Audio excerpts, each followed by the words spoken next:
Hi, Stew Heads. Welcome back to another episode of Remnant Stew that's quite a bit different from the rest. I'm your host, Leah. I'm Phil. And I'm Steve. And today we're bringing you leftovers, bits of random trivia, and bizarre stories that just didn't fit into any of our past episodes. So grab a spoon and prepare to dig in. Yum, yum.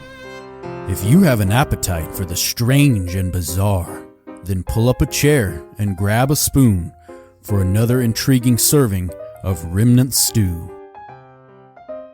Remnant Stew is gluten-free, organic, made from all natural, free-range ingredients, and guaranteed to provide the recommended daily serving of curiosity.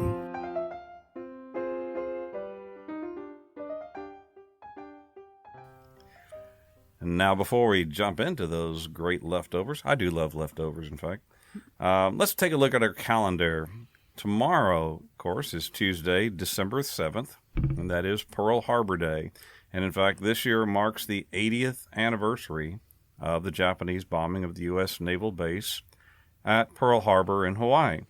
That infamous event, according to Franklin Roosevelt, the day that will live in infamy, shook the United States out of its isolationist slumber and began perhaps the greatest mobilization to ever occur as the U.S. quickly shifted to a wartime production mentality. One of the really things that people study, how quickly the U.S. shifted from peacetime, barely coming out of the Depression, to quickly rapid producing wartime materials. Right. My wife's mother was one of those little Rosie the Riveter ladies. Actually, she worked in a ball bearing factory up in Cleveland, Ohio, and I just loved hearing her stories about that time. Cool.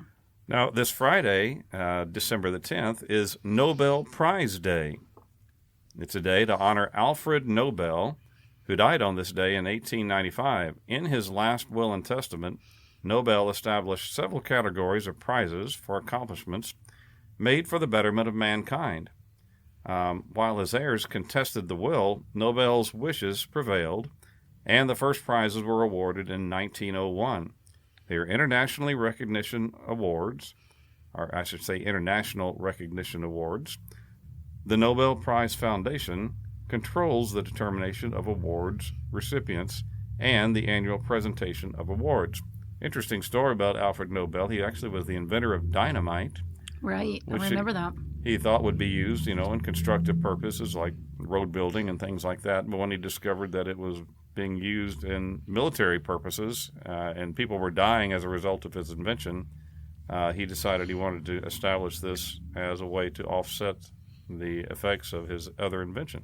Right, I remember, yeah. Now, I love this day. Tuesday, December 21st, is National Flashlight Day. Oh, there you go. That's a good one. That's a great day, isn't it? See now. Now, I just want to, this is a little word of advice to all the ladies listening in. Anytime you ever need to buy a gift for any male in your life, any male, say between the ages of 2 and 106, right. you just can't miss by giving them a really cool flashlight. The brighter, the better. Right. And the more cool features, the better, National Flashlight Day is always celebrated on December 21st, which, by the way, is also the winter solstice here in the northern hemisphere. So there will be plenty of opportunities to light things up. It's the shortest sunlight day of the year. Fun fact, by the way, the flashlight was invented in 1898 by Joshua Lionel Cowan. Thank you. But that actually wasn't even his greatest invention. He also is responsible for the Lionel model train. Oh, yeah. We had that. It's got his name on the side. Right. So cool. Good job to Joshua Lionel Cowan for the train and the flashlight. Okay, so we have all these guys in our household. We have flashlights everywhere. Right. None of them work.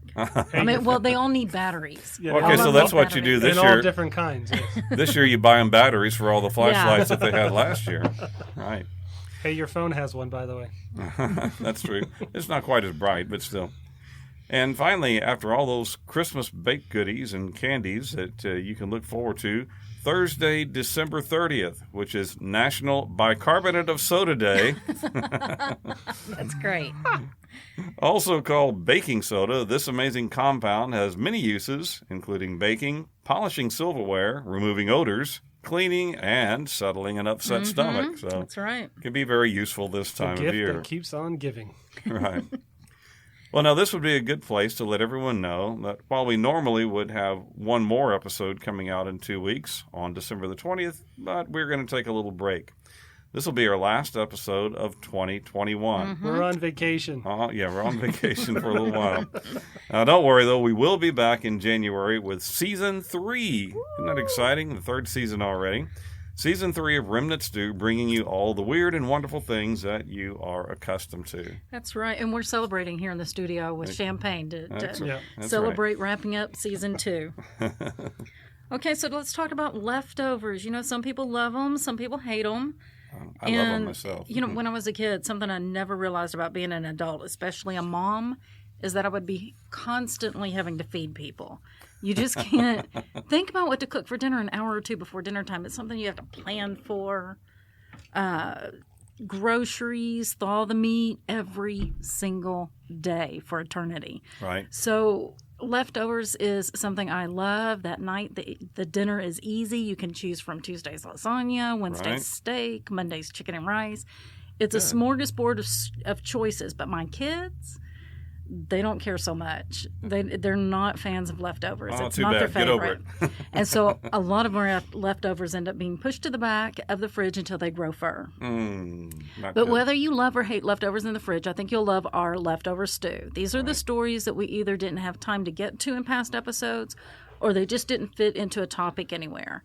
So this is a smorgasbord of random stories. You could say they're a whole bunch of oddity du jours. Perhaps Shenanigans. it's a theme of no theme. Yeah, that's right.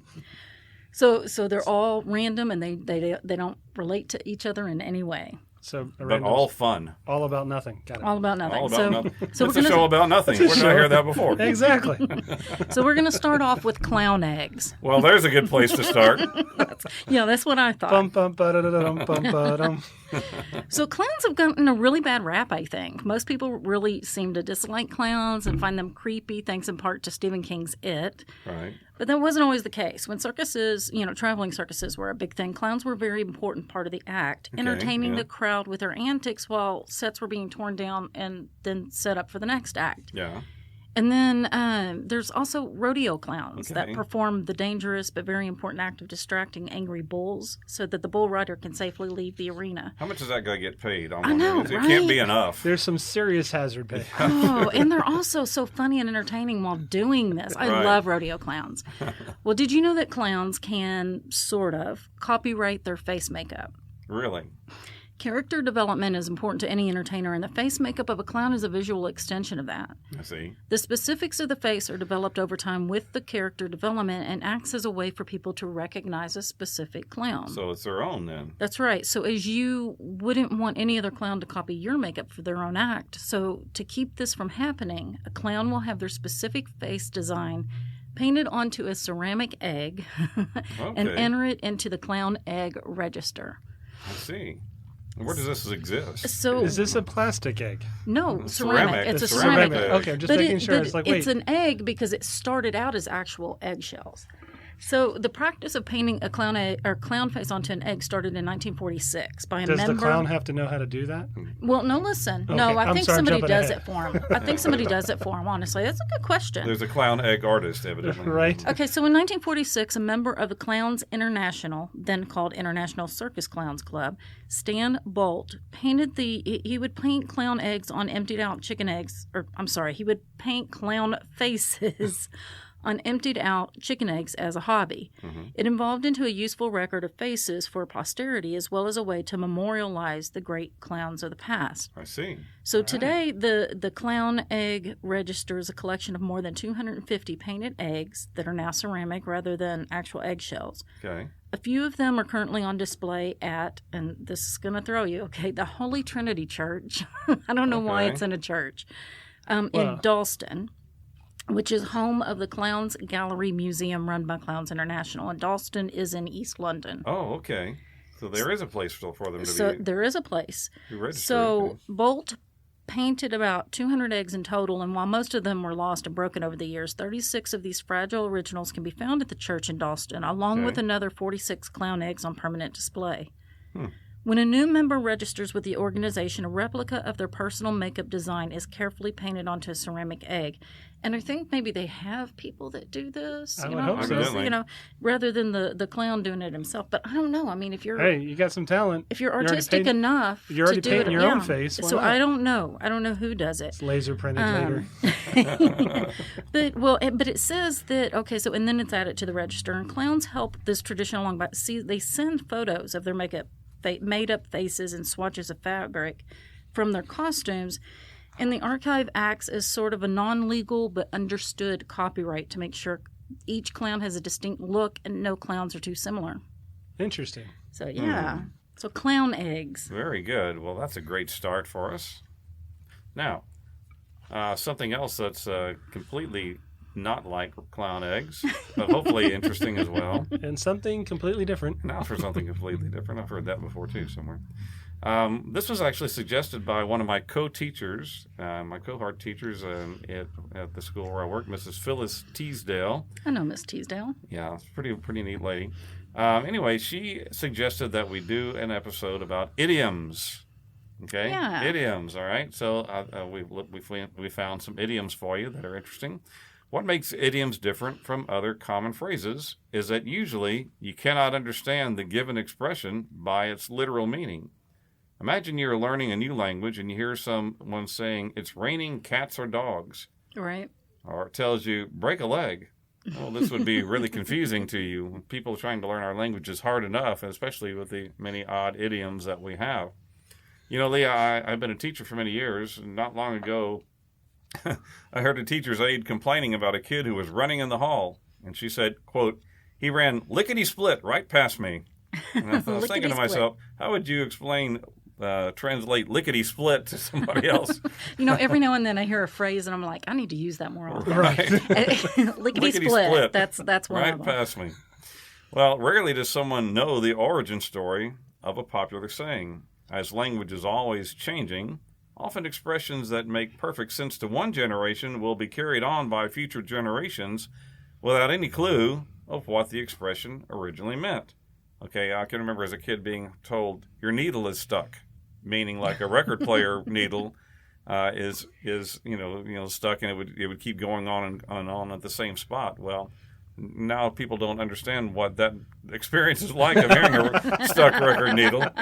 But you still might hear someone say your needle is stuck. And I will say that record players are coming back. They are coming back. Which is really bizarre. My kids have record players. It's like you get your kid that says, "Hey, I want some vinyl," and you're like, "Why? You make it a costume?" Yes. Right. So anyway, today we're going to look at several obscure idioms. I got my information from boardpanda.com and from mentalfloss.com. And I'll be sharing the info on the idioms throughout this episode. We'll mix them in here because we don't want to overwhelm you with idioms all at once. But let's start off with one that you may have heard of before. The walls have ears. Right. The wall has ears. Meaning, be careful what you say, as people may be eavesdropping. Well, now you might think that this is a modern saying related to electronic surveillance, but the saying actually goes back to the mid-1500s in Paris. What is today the Louvre Museum was then the Louvre Palace.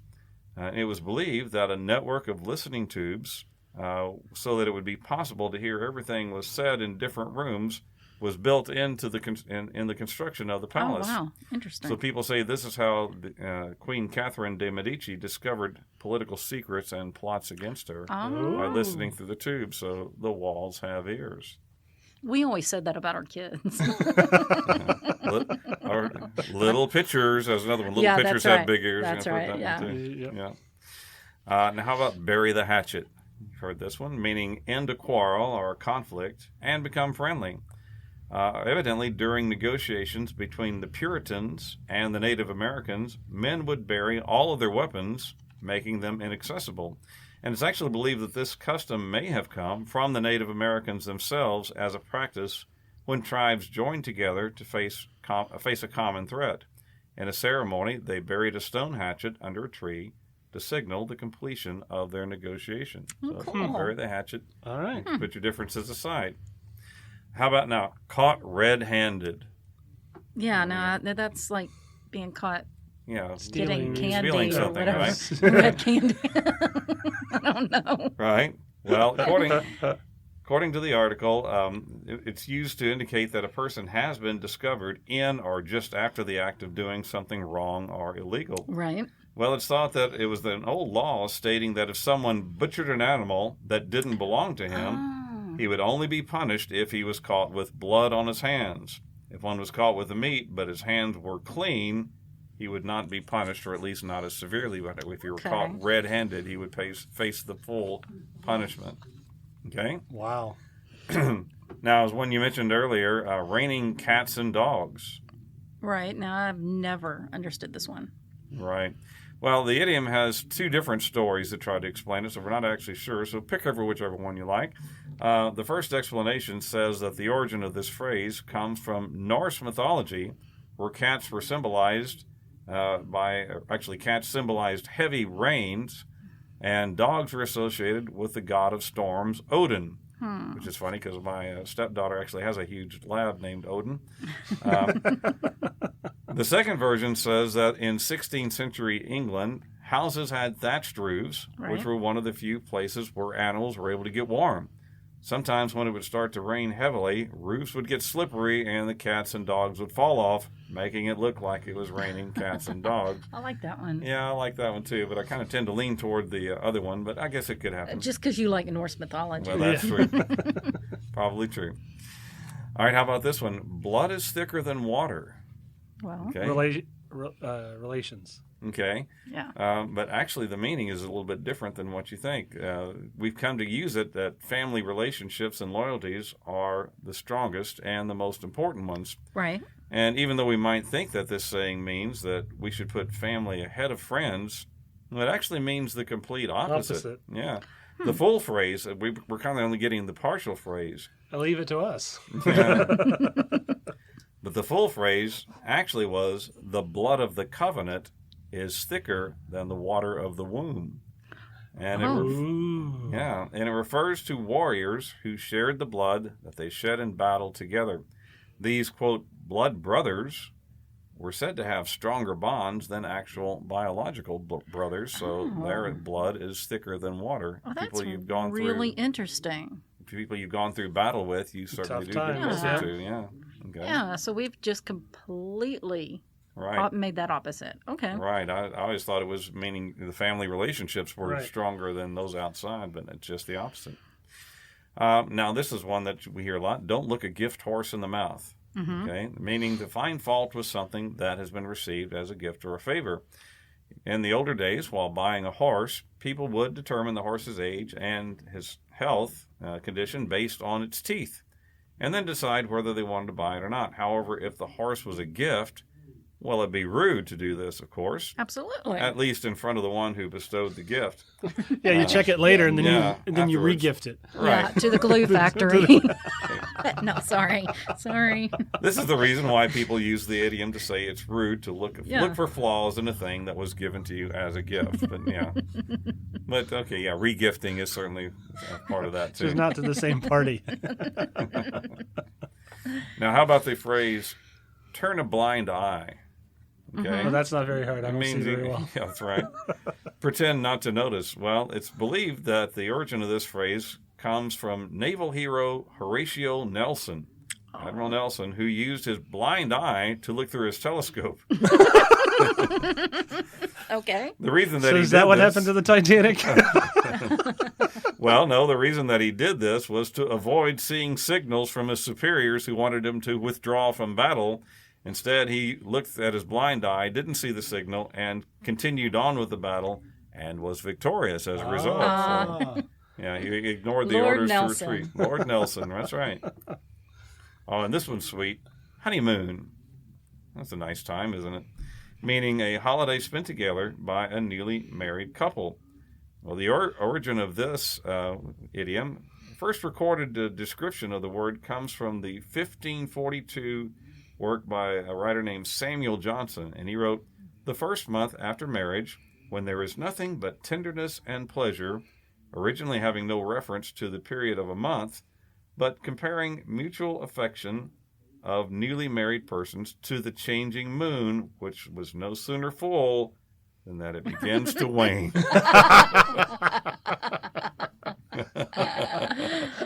Oh, no. Goodness. Yeah.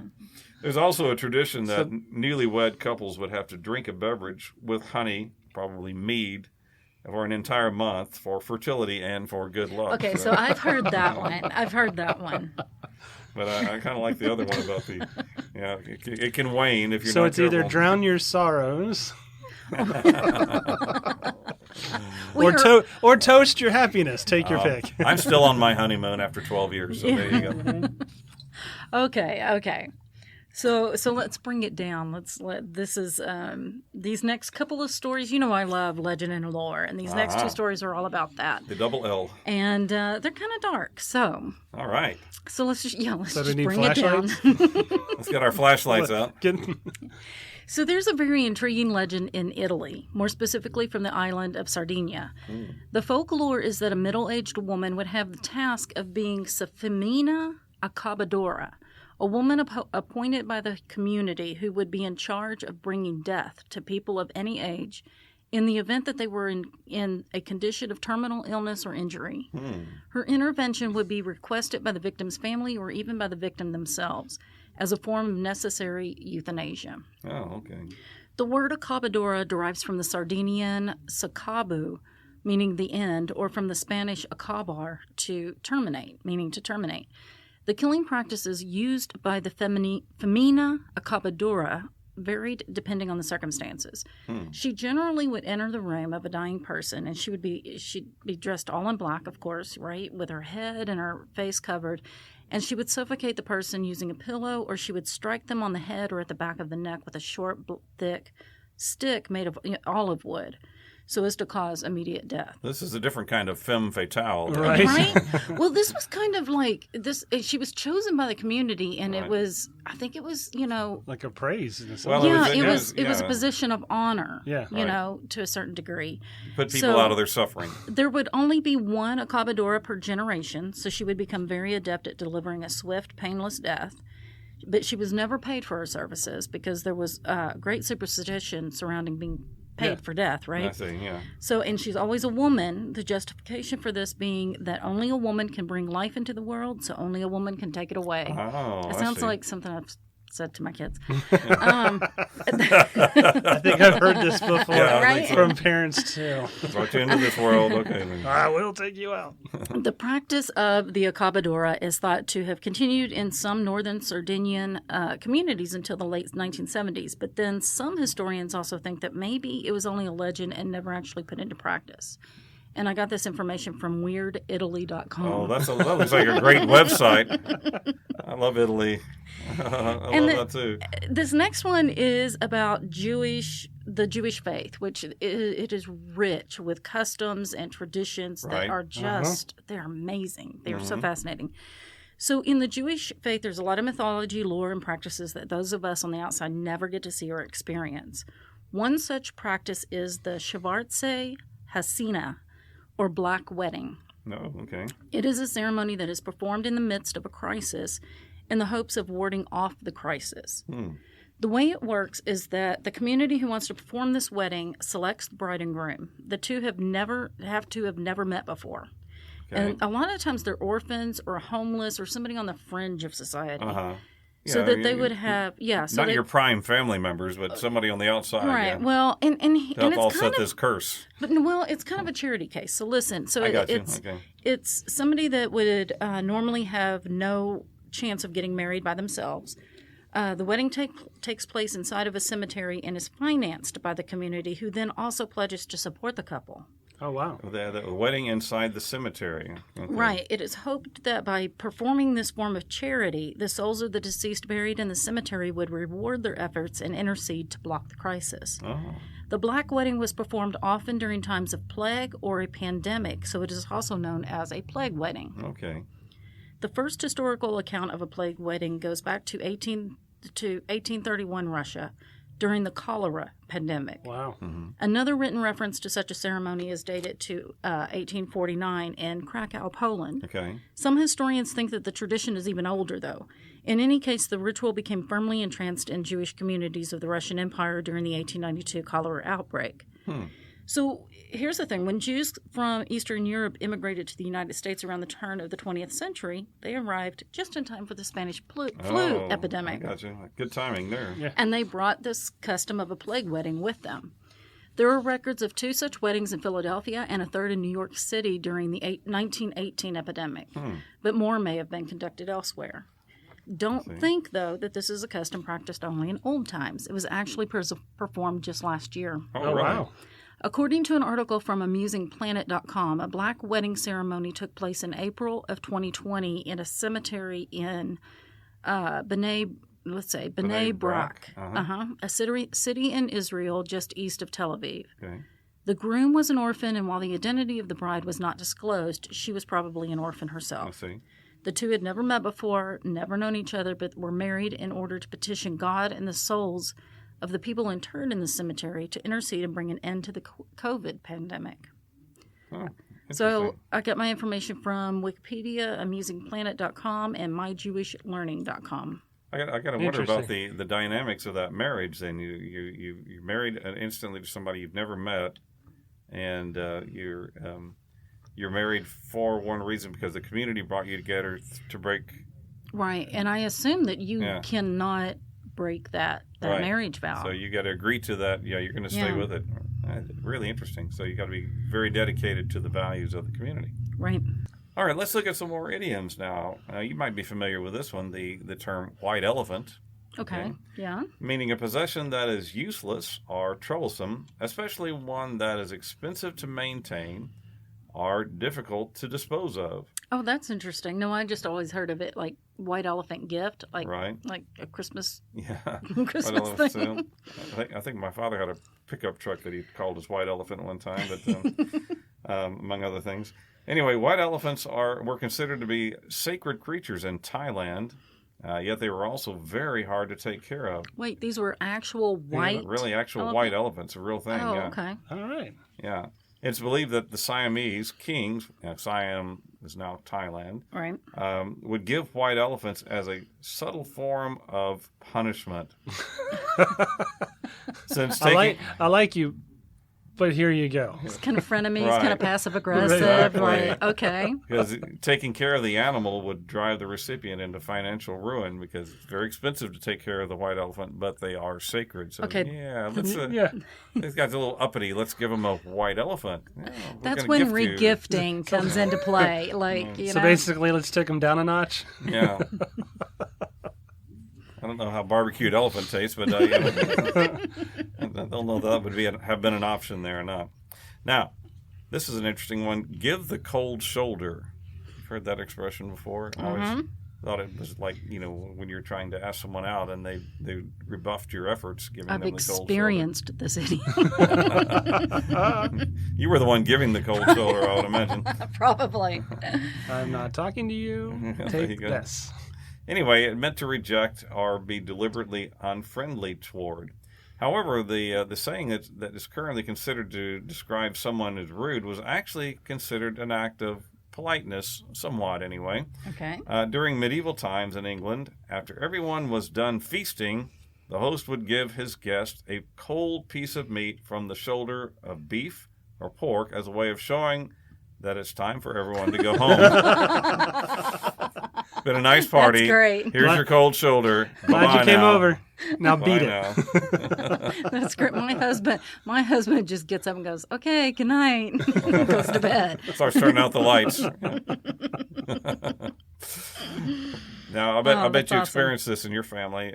Riding shotgun. A few times. Yeah. Oh my What's goodness! the- Yeah, you had to keep up with. And you had to call it. So you only had one kid. I had four. Like, Right. well, I mean, and honestly, only I had three f- competing I for had the 4 shotgun other place. siblings when I grew up. Oh my gosh! And as a mother, the burden of having to Right. keep track. I'm like, geez. I only had 2 children, and my kids were growing up, and I believe we had an even-odd system with the dates about whatever it was. One of them got to ride the even days, one of them got It to ride was the all odd who days. could say it the fastest. Oh, Yeah. these are the problems. These are the serious problems, But people. anyway, riding shotgun was meaning used to claim the right to sit in the front passenger seat of a vehicle or on a particular journey. The expression referred to the passenger of an old-fashioned stagecoach who sat next to the driver with a shotgun to protect from attackers and robbers along the way. There is no evidence to suggest that the expression was actually used in the times of the Wild West, but most likely came about much later when the media and films, movies, television shows began to romanticize that period. So riding shotgun kind of became... I reject your reality. It was totally a Wild West thing. Okay, yeah, so you can see Wild Bill. I got shotguns. That's right. What? Well, now, crocodile tears. You ever heard somebody talk about crocodile tears? Yes. Yeah. The meanings, tears are expressions of sorrow that are insincere. This is a pretty old reference. It comes from a 14th century book called The Travels of Sir John Mandeville, and recounts a knight's adventure through Asia. In the book, it says that crocodiles shed tears while eating a man they captured.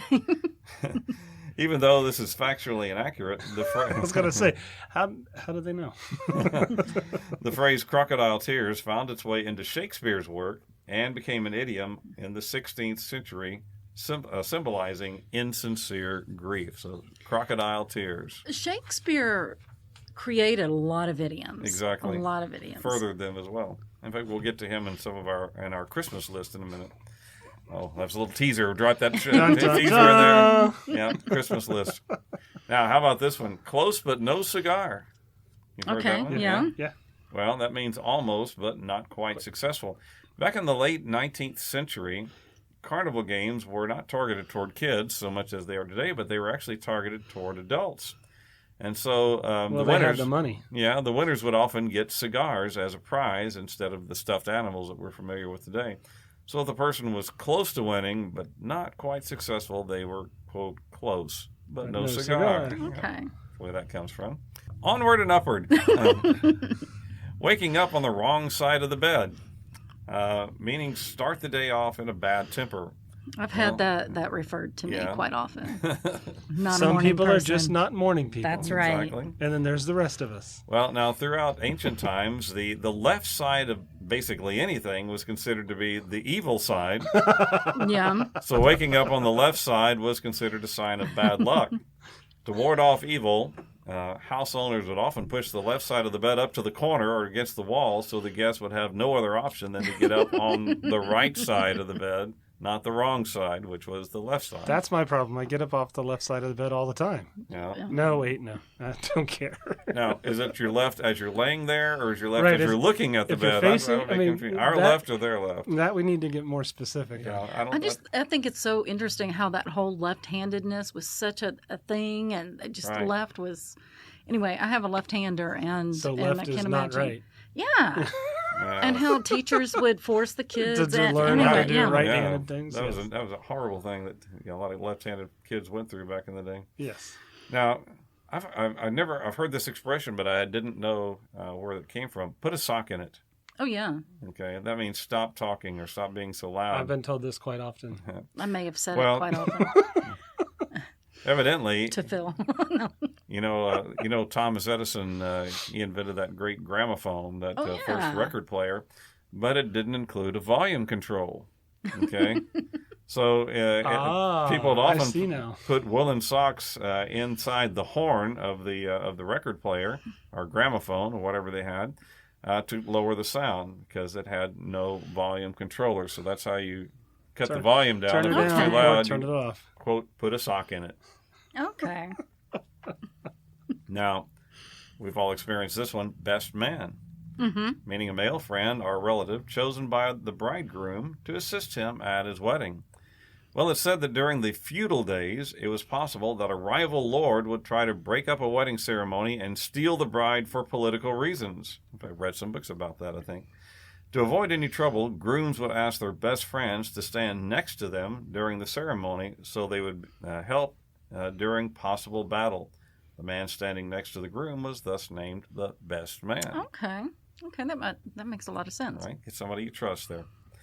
And finally, how about the steal one's thunder? Heard this Okay. expression, meaning win praise for oneself by preempting someone else's attempt to impress. Well, you might you think that you've done something awesome and unique, but someone got in there first and took your credit. Spare a thought for playwright John Dennis, who back in 1709 made a machine that nicely mimicked the sound of thunder for his play. Sadly, his play wasn't a success, but somebody had taken note of his clever invention. When later on, during a different play in the same theater, Dennis found somebody was using his thunder machine and was using it without credit. He really got upset, really mad, and he's quoted as saying, "That is my thunder, by God, the villains who play with my thunder, but they will not my play." Wait a minute, I messed that up. I liked it. It was very emphatic. Well, let's try that one again. Yeah, this is what he said. Really, this time I'm going to get it right. This is what he said. Quote, "That is my thunder. By God, the villains will play my thunder, but not my play." That's what he was really saying. That's it. Because, of course, somebody had stolen his thunder. There you go. You want some more champagne? Probably had the sip was enough already. Okay. Okay, so did you have a Slinky when you were a kid? I had one. I still have one. Yeah. Okay, so a Slinky is one of those toys that I enjoyed, but my kids did too. Yeah. It's such a simple and fun design that the toy has stayed popular ever since it hit the market in 1945. Of course, the original Slinky was made of metal, so it'd get that funny smell to it over time. Do you remember that? Yeah, I remember. And sometimes it would make your hand black, a little bit, yeah. And my kids had plastic Slinkies that came in all kinds of colors, but whether they're plastic or metal, they still slink downstairs alone or in pairs. But did you know that if your parents bought you a Slinky toy, odds are that a good chunk of that money went to a Christian cult? Oh, really? I did not know that. Okay. That was very slinky of them. Was this the one in that Ace Ventura movie where he does a Slinky all the way down that huge flight of stairs and then it stops on the very last one? You ever seen that? No, I haven't. Pet Detective 2, I think that's what it was. And he goes, "Oh, that close." And no cigar. Oh, my God. Anyway, go ahead. Don't let us interrupt you. Slinky was developed by an engineer at a naval shipyard in Philadelphia. His name was Richard T. James. When Richard saw a torsion spring fall off a table, he was bemused by the way it wiggled when it hit the floor and thought it would make a great toy. He worked around the clock to find just the right combination of lightness and springiness, no small feat during wartime rationing. I guess so. He was finally able to take his product to market by late 1945. The Slinky was a hit and became a national phenomenon, making Richard really rich. Wow. Richard and his wife Betty lived with their Richie Rich. Richard and his wife Betty lived with their growing family on a 12-acre estate in an affluent area of Philly. No one knows quite what led to this, but Richard found religion. Okay. Not just any religion. According to Betty, who didn't share his newfound zeal, Richard had hooked up with an evangelical Christian sect that she considered to be a cult. Okay. Betty did attend a rival meeting with Richard, but was mortified and never went back. But Richard continued to attend and made sizable donations to the organization. Okay. Betty and Richard's relationship was not the best. Probably due to their differing religious beliefs. Yeah. The Slinky toys sales started plummeting, and in no small part due to Richard's philandering. So it was no surprise. Okay. Yeah. So, I mean, like, he was taking a lot of the money out of the company and putting it towards this religious sect. Okay. And he was cheating on her. And, so it didn't come as a surprise when in early 1960, Richard had more than a screw loose, I think. Yeah, he did. Well, but, riches also kind of do that to people. Yeah. They kind of think that they're above everything else. Anyway, so he announced in 1960 that he was moving to Bolivia to work for his religious group. Bolivia, of all the places. Of all the places. Well, that's kind of where this religious sect had set up camp. I see. And the business was nearly bankrupt by that time, and he told Betty she could either run it or sell it. He didn't care. Richard had diverted so much of the company's resources to the religious interests that he left millions of dollars in unpaid bills. Oh, wow. So in order to provide for her family, newly single Betty decided to keep the company going. She asked the creditors to be patient, and she proved to be an astute businesswoman as she slowly pulled the company out of debt and put it back on its feet. Uh-huh. Every so often, Betty would still hear from James. He once asked that she and the children join him in Bolivia. and she never replied to that letter. I guess not. You're on your own, bud. Instead, she stayed put and ran James Industries, as the Slinky Company was called, for nearly 4 decades before selling out to another toy company for what I assume to be a ton of cash. Oh, sure. Right. So any money spent on a Slinky prior to 1960 also supported some dubious ventures. Oh, wow.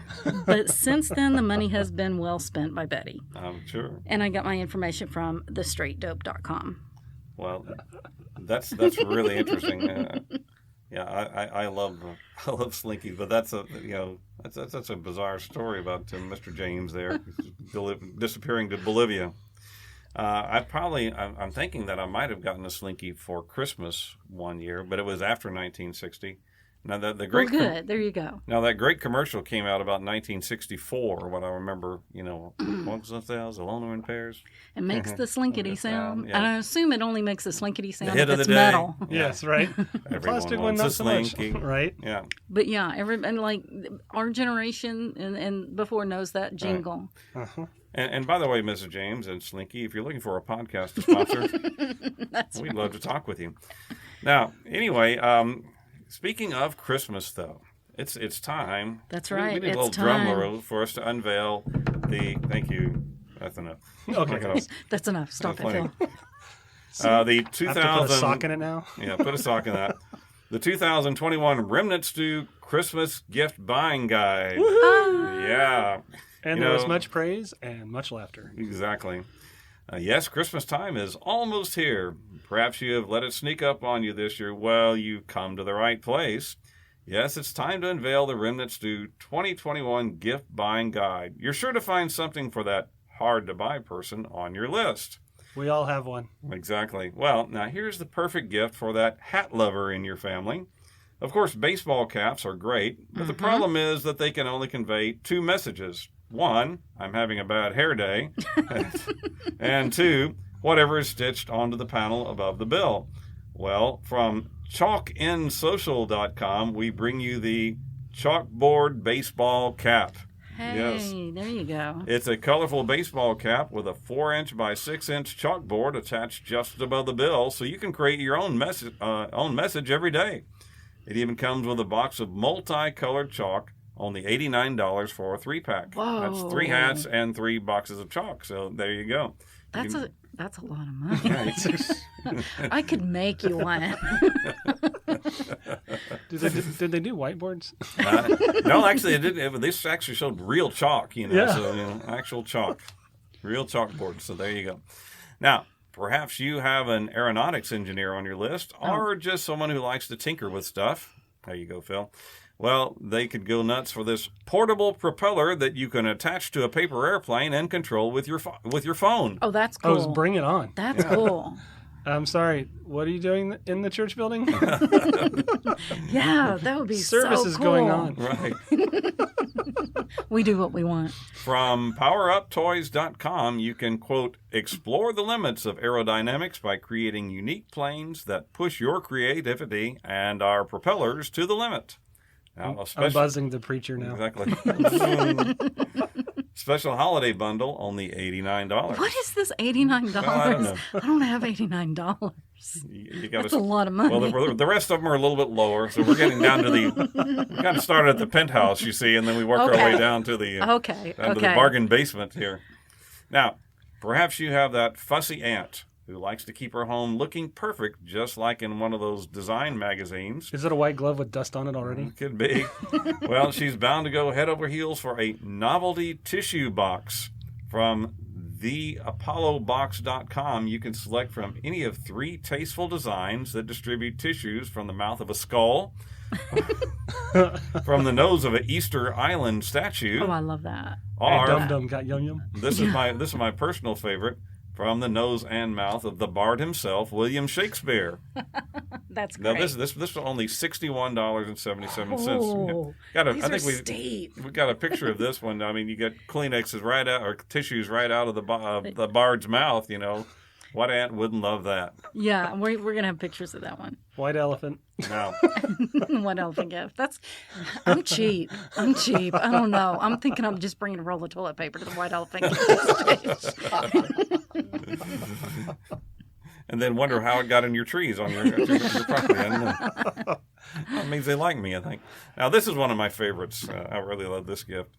For that book lover who also happens to be a pet owner and a firearms enthusiast. Oh, no. We have the perfect gift. From author Zachary Auburn comes the terrific new read, How to Talk to Your Cat About Gun Safety. Sweet. It's certainly high time that somebody address this important topic, don't you agree? According to the website offthewagon.com, this sure-to-be bestseller addresses many issues of importance to cat owners, including, quote, what is the right age to talk to my cat about the proper use of firearms? Maybe it's time to get back on the wagon. And, quote, what are the benefits of my cat living a life of abstinence?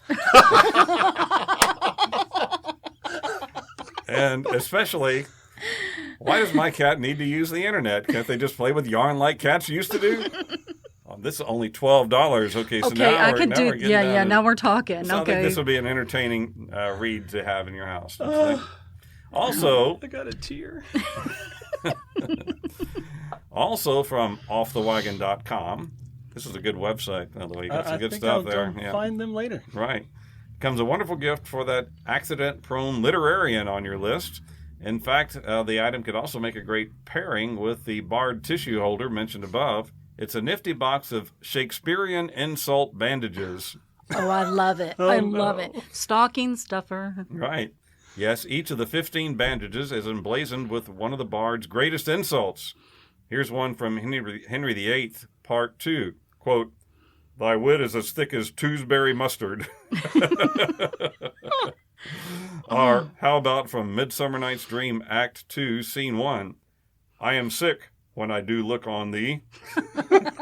Man, feel the burn. You need some ointment with the kind of burn the Bard was laying out there. Oh, that's great. It includes 15 bandages and a free surprise in all in one tin box. Only $5.99 now. Nice. That's good. That's a good buy right there. I want to know what that free surprise is. Yeah. Burn cream. No, Stocking stuffer has a completely different meaning now. Right, for sure. And finally, from R2 Solutions, a gift for that friend who owns an unruly goldfish. The Goldfish Training Kit. Yeah. Oh, man. I said jump. Sold through Amazon.com for only $29.99. The kit comes complete with a 45-minute detailed instructional DVD. Wait, I don't have a player. Featuring world-famous fish trainer. Everybody knows about this world-famous fish trainer, Dr. Dean Parmalu. P-O-R-M-E... Oh, he's world famous. No, I'm sorry, I said it wrong. Pomerleau. P-O-M-E-R-L-E-A-U. The fish whisperer. The fish whisperer. Also, he's popular now. Also includes a full-color manual with over 100 photos and packed with training tips, and also the easy-to-use targeted feeding wand, which comes with each kit, making it easy to reward your fish at the correct times. But the main feature of this kit is the portable soccer field. Yes, you can teach your goldfish to play soccer. And there is a picture, we'll include this on our Facebook page, of the goldfish He actually does know the game's played with soccer. 11 men on both, Well, this or is 11 people-ish fish on both sides, right? As finger quotes are going on. A team, or a school. Basically, a school of 11. I think to you play need the soccer. advanced version to get the team version. This is more of a training version for your one fish before he goes off to play other fish, before you take him into competition. There you go. So if you need Christmas gift ideas, we're here for So what you. you're really saying is that's guppy steps. Exactly. Oh, mercy. Actually, you said that. I didn't say that. Oh, yes, So, I'm sorry. Yes, I did. Thank you. So, yeah, there should be something there for everybody on your Christmas list. My goodness. Okay, reeling it back in. Why? Okay, so modern Western music, especially jazz or rock and roll, wasn't allowed behind the Iron Curtain. Oh, yeah, I remember those, yeah. But music lovers in 50s era Soviet Union found ways to smuggle in the musical strains of things like Rock Around the Clock and Boogie Woogie Bugle Boy. Uh-huh. This is the story of bone music. Bone music, okay. In a time when music was being recorded onto vinyl records, those in the communist areas realized that a record could be pressed into just about anything that could be easily smuggled past prying eyes. And so black market Western music began to filter into the Soviet Union on things like road signs, cake plates, and just about anything that could be made into a record. At some point, some enterprising music lover realized that there was a literal mountain of resource material in discarded used X-ray films. Oh, nice. Oh, okay. And so bone music was born. Recordings Had a played... completely different visual on this one. Okay, It's this is a family show. And it's so not bone on the ribs. I got Okay. it. Well, you know what? Xylophone. It is also called rib music. Yes! That is it's also Nice. called rib music, or actually colloquially known as ribs. Anyway, so according to Wikipedia, medical X-rays purchased or picked out of the trash from hospitals and clinics were used to create the recordings. Nice. The X-rays were cut into 7-inch discs using just regular scissors, and a center hole was burned into the disc with a cigarette. Nice. Grooves were cut with the help of special machines made from old phonographs that originally were used to cut wax discs Ah. into records. Okay, so the quality was awful, but the price was low, and the discs could be played 5 to 10 times. Okay. And so music was able to be heard. I mean, Wow. now we're so used to just downloading whatever we want, Right. Yes. just seeing. But when you aren't, to exposed to get that and anything, able to do seriously. it, like people get creative. Oh, yeah. And so these recordings, like I said, was colloquially known as ribs, and there's several still around today, but they're quickly snatched up by collectors. I guess Oh, so. yeah, for sure. But I love the image of teenagers in the Soviet Union crowded up in somebody's bedroom listening to Elvis Presley on an X-ray somewhere. Yeah, it's an X-ray. It's somebody's broken wrist or Right. skull fracture or whatever. I got my information from theguardian.com and Wikipedia. So that's where heavy metal came from. Yeah. Okay, and so in another story, I'm waiting on this one. Phil got the record sheet and he's like, anti-gluttony door? What? Okay, so this is the story. The Alcobaça Monastery in Portugal features Gothic arches from its original construction in the 12th century and Baroque towers added in the 18th century. Inside, however, you'll find a peculiar doorway topped with a Romanesque arch and leading to the kitchen. The monks had to pass through this to get their food from the kitchen, then pass through it to take it to the refectory to eat it. Thing is, the door measures only 12.6 inches wide. Man. Can you go through it sideways? And any way you could you'd fit through it. Like, I'm thinking sideways. You had to do it sideways. Yeah. And any monk that couldn't fit through the door was not allowed to eat. Oh. The monks had to fast until they could fit through it again through the anti-gluttony doorway. After all, gluttony is one of the seven deadly sins. Okay, yeah. Not a terrible idea, to be honest with you. So is being famished. These monks were of the Cistercian, I think it's called, order. They were farmers, and they ate what they harvested, and they must have been good at it because they were well known to be jolly. Let's just call them jolly.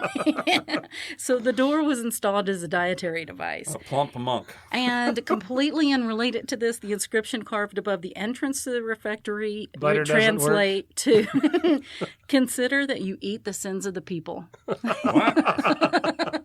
That's what's making them fat. I don't know, for sure. I don't quite understand that, but okay. And the door to my kitchen is roughly like 9 feet wide. Wait, there's a door? I got my information from esquiremag.ph. Wasn't there a saying, fatty, 2x4, couldn't fit through the fit chicken through door? the Kitchen door? Yeah.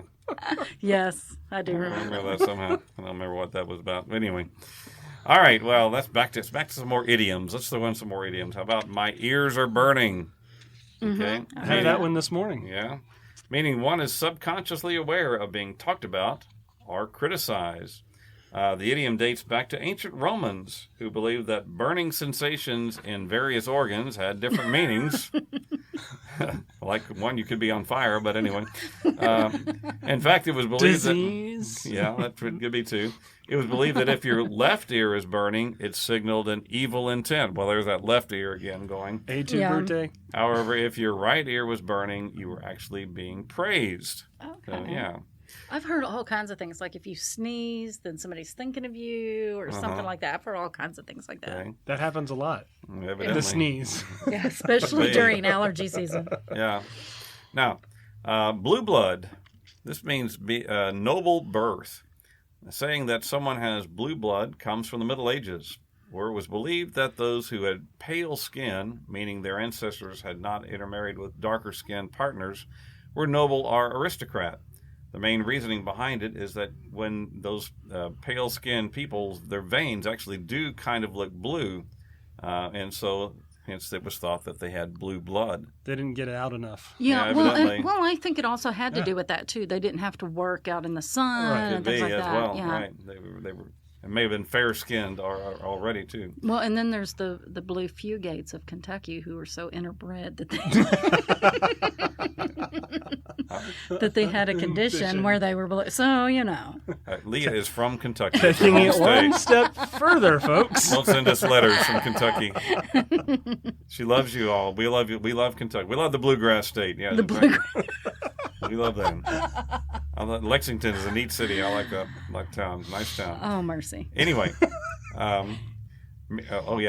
every cloud has a silver lining, meaning negative occurrences may have a positive aspect to it. This expression can be traced directly from a piece written in 1634 by English poet John Milton called Comus, a Masque, presented at Ludlow Castle. He spoke of a silver lining of brightness behind a gloomy cloud, and soon afterward Milton's clouds became a staple of English literature. The proverb, every cloud has a silver lining, eventually came into being in the 1800s, a time of optimism and positivity in the upper classes of Victorian England. So every cloud has a silver lining. Right? Okay, so you sent me this in order to put it in our notes, and I realized that what I thought about this wasn't true. I remember asking my mom what that meant. Silver lining behind the cloud. And she showed me a cloud, with the sun behind it. Right. And it looked like it had a silver lining. And I don't know if she told me or if I just made that connection. We had china with a silver lining to it. Okay. A silver Around edge. the edges? Yeah, around the edges. And I thought, that's not your regular china that you just eat like saltines on. This is the Ritz cracker china, Wow. the best. Man, It's Absolutely. the best china. y'all were living it up in Kentucky, weren't you? And that was the silver lining. Yeah. I got you. So anyway, I don't know. Okay, so it has nothing whatsoever to do with China. No, nothing to do with tableware, no. No. But up until today, I thought so.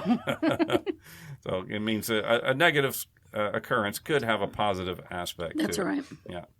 Well, anyway, now this one I did not know. I'm kind of surprised I didn't. The whole 9 yards. Oh, I know. I know. Meaning to about do this. everything that is possible or available. But you didn't get the first down. Just Yeah, saying. it could be, yeah. Not quite 10. The several possible explanations, but the most verifiable relates to American pilots during World War II. Pilots would have a 9-yard chain of ammunition to fire through their onboard machine guns. When a fighter pilot used all of their ammunition on one target, they had used, quote, the whole 9 yards. That's Yeah, right. The whole 9 yards. He wanted it gone. Yeah. So I knew about that one. Easy one here, a piece of cake, meaning something easily achieved. The saying, piece of cake, comes from the American poet Ogden Nash, who in 1930 was quoted as saying, quote, life is a piece of cake. Okay, so nothing to do with Marie Antoinette. Evidently not. Evidently not. No. Let them eat cake. Anyway, pull out all the stops, you've heard this saying, meaning make a very great effort to achieve something. Pipe organs, evidently, have knobs that are called stops. The stop controls the amount of airflow through the pipes. If they're all pushed in, hardly any air gets through the pipes. As the stops are pulled out, the volume of the organ increases. With the stops pulled out, the organist can play at a much higher volume. So pulling out all the stops would let the organist squeeze the maximum volume out of the instrument. And so it's come to mean doing everything possible to accomplish some task, pulling out all the stops. I had no idea. I thought it was like pull out all of the obstacles, move all the obstacles out of the way. All right, how about resting on your laurels? Okay. Has nothing to do with Laurel and Hardy, but which are two of my favorites. But That was so sad. thank you. Anyway, means being so satisfied with what you've already accomplished that you make no further effort. Since ancient Greece, laurel branches symbolize victory and success. Mm-hmm. This plan was closely tied to Apollo, the god of music, prophecy, and poetry.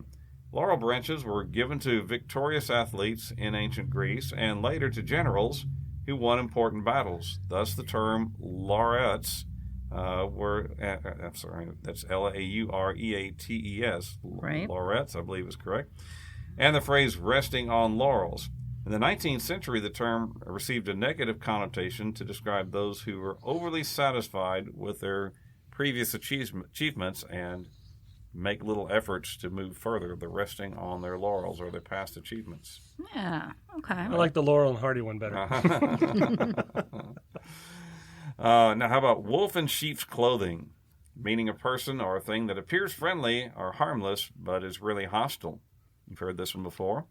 The warning that you can't necessarily trust someone who appears kind and friendly on the outside is centuries old. Actually, it dates back to the Bible. Mm-hmm. In right. the English language, the King James version of the Bible came out in the year 1611. It has the passage in Matthew chapter 7, verse 15. Beware of false prophets, which come to you in sheep's clothing, but inwardly they are ravening wolves. So Okay. be aware of those people that come up to you appearing to be friendly, but may not actually Wolves be. in sheep's clothing. There you Yeah. go. Also, be aware of wolves in grandma's clothing. Now, that's true. Little Red yeah. Riding Hood. Now, read the Riot Act. You ever heard there's somebody say they're going to read the Riot Act to Yes. someone? Read you the Riot Act. Yes. Exactly. Yeah, you've been told that before, haven't you? Somewhere along the way, I'm sure. I fully admit, more than once. That means giving someone a strong warning that they must improve their behavior. Well, I do that multiple times a day in my classroom. And I still say, Yeah. okay. Well, the origin came in the 18th century England. The Riot Act actually was a legal document that was read aloud in front of a crowd bigger than 12 people that were considered a threat to the peace. A public official would read the small part of the act and order people to leave peacefully within an hour. Anyone who remained after 1 hour was subject to arrest or removal by force. So they had been read the Riot Act. There's a lot that can happen in an hour. I'm thinking, Exactly. I'm thinking I they still were- got time. Yeah, Yeah, I think so. I could be out of here in an hour after I've done what I need to do. I could be long gone in an hour after I break this window. But anyway. Speaking of breaking things, how about breaking the ice? Yeah. Meaning do or say something to relieve tension or to get conversations going in a strained situation or when strangers meet. I've been asked to do this a few times. Okay. Yeah, an icebreaker. Right. In the old days, commercial ships would often get stuck in frozen rivers during wintertime, so a smaller ship called icebreakers would come to clear a path. Let them out. Clear a path to the shore by breaking the ice. In the 17th century, people began to use the phrase to mean to reduce tension in a social situation. It's been Okay. around that long. Wow. All right, now Phil, you got to be familiar with this one. I'm getting this idea. There's a theme here Going bananas. Yeah, all the time. meaning insane or extremely silly. Okay. It applies. The word Constantly. banana.